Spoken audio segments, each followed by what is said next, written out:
How to choose a mountain bike depends on what you are going to do with it. If all you want your new mountain bike for is going for a nice leisurely ride on the canal path or a ride in the woods with the dog, well, you need a full suspension downhill machine with 4-inch travel on the forks and a fully articulated rear end with damping and rebound control. Plus, where to start from.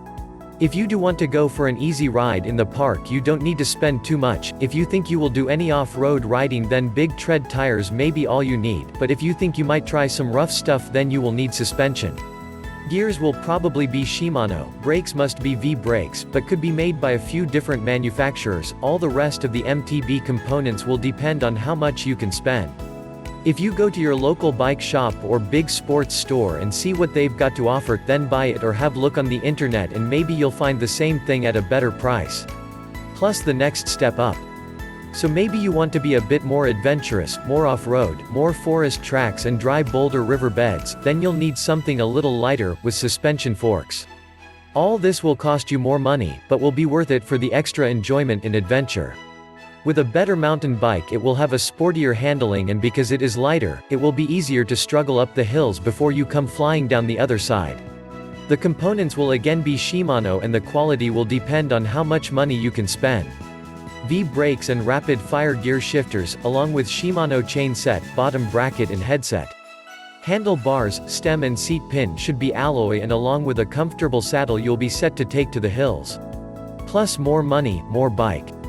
The next rung up on the mountain bike ladder would be good enough to race on. There are many to choose from. Get on the net and surf the bike manufacturers' sites and all the shop sites along with the magazines for juicy photos of the bikes.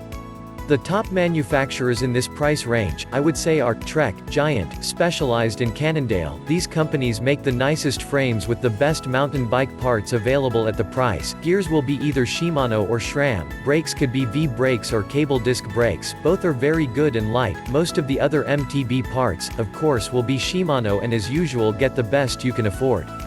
There are many combinations of hubs and rims to make up your wheels. Hubs from Shimano and rims from Mavic are the usual mix.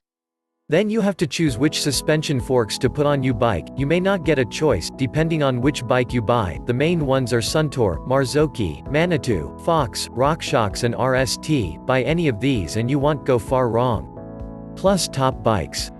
Top money. If you want what the professionals ride, you will have to pay a lot of money a professional MTB.